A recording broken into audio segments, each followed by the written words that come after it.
नमस्कार. मी योगिनी प्रभुदेसाई तगारे. परम आदरणीय देशगौरव सुभाषचंद्र बोस यांच्या जीवनावरील मालिका तेजोनिधी सुभाषचंद्र या मालिकेचा 8वा भाग आज सादर करत आहे. मागच्या भागात आपण पाहिलं की जर्मन वकिलातीनं सुभाषचंद्र बोस यांचं स्वागत केलं आणि त्यांना सर्वतोपरी सहाय्य करण्याची पूर्ण तयारी दाखवली. सुभाषबाबूंना अतिशय आपुलकीनं जर्मन वकिलातीमध्ये वागवलं गेलं. मात्र सुभाषबाबूंची राहण्याची व्यवस्था करणं त्यांना शक्य नव्हतं, कारण त्यांच्यावर ब्रिटन वकिलातीची नजर होती. जर सुभाषबाबू पकडले गेले असते तर भयंकर अनर्थ झाला असता. ते टाळण्यासाठी त्यांना पुन्हा त्या गलिच्छ जागेतच राहावं लागलं. त्यानंतर थंडीचा कडाका वाढतोय, गलिच्छ जागा, खानावळीचं अन्न, परकं हवामान, परका प्रदेश, शरीरावर मनावर पडलेला ताण, सुभाषबाबूंची प्रकृती बिघडली. वारंवार एक पठाण येऊन त्रास द्यायला लागला. तुम्ही कोण आहात म्हणून विचारायला लागला. तो लफंगा माणूस होता.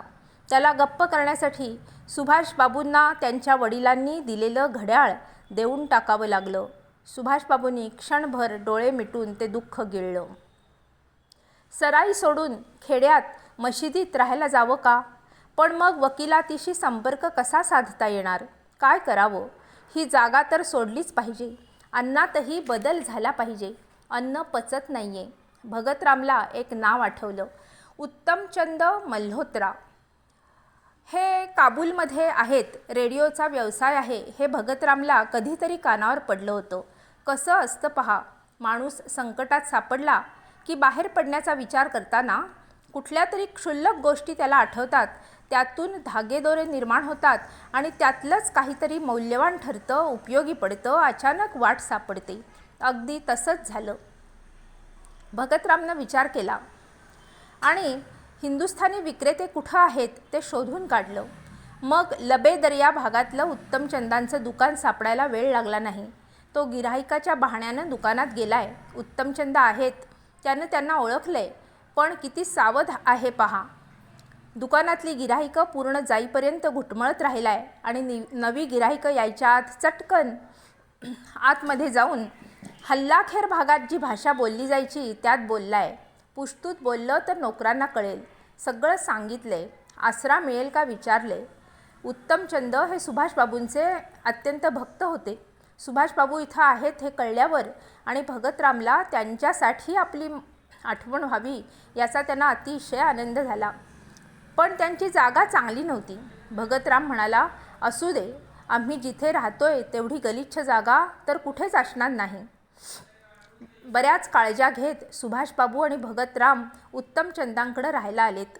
जरा गरम चहा, घरचं अन्न आणि घरपण मिळायला लागलं. पण एवढ्यात उत्तमचंदांची बायको भयंकर चिडली. हे कोण अनोळखी लोक नवऱ्यानं आणून इथे खुशाल राहतायत? तिला सांगण्याशिवाय पर्याय उरला नाही. हे सुभाषबाबू आहेत, तू कोणाला बोलू नकोस, ते संकटात आहेत. मात्र हे कळल्यावर त्यांच्याबद्दलची तिची भक्ती उफाळून आली आणि एखाद्या बहिणीच्या प्रेमानं तिनं त्यांचं केलं. सुभाषबाबूंनी जगभर माणसं कशी जिंकली होती पहा. वागण्यातली नम्रता, सौहार्द, सच्ची भावना, सच्ची देशभक्ती हे त्याचं कारण. उत्तमचंदांनी सुभाषबाबूंसाठी रेडिओवर बंगाली स्टेशन लावलं. सुभाषबाबूंना बंगाली शब्द कानावर पडताच अंगावर रोमांच उभे राहिले. जणू भारतमाता भेटली, जणू स्वतःची वृद्ध आई भेटली. आता दुसरं काही ऐकूच नाहीये.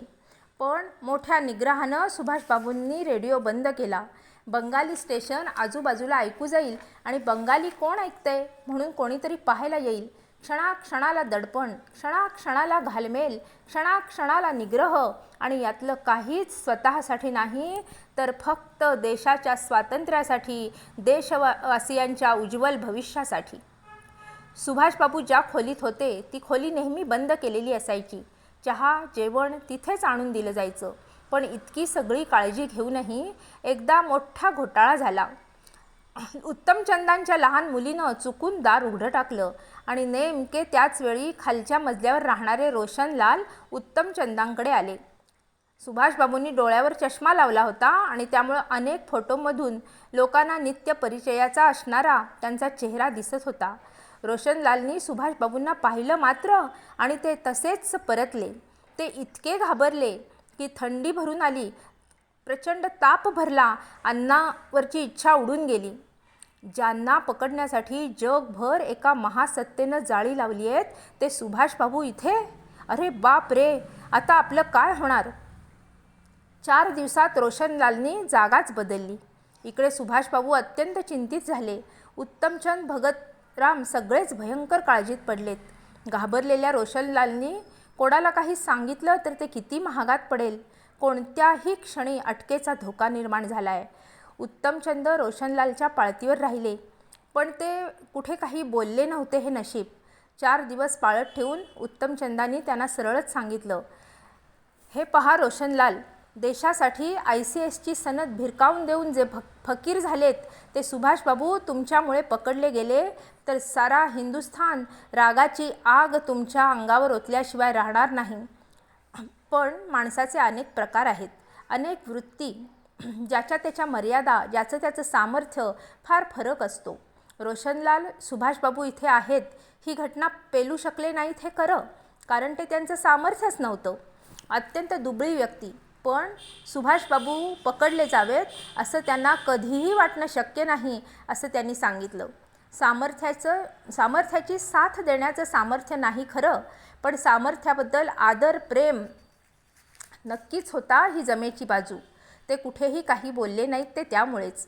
आणि म्हणूनच सावरकर मोठं मन करून म्हणतात, फितुरांचा राग तुम्हाला येणं बरोबर आहे, पण त्यांच्या व्यक्तिमत्वाच्या मर्यादा लक्षात घेऊन मग त्यांना दोष द्या. असो, फार मोठा धोका टळला.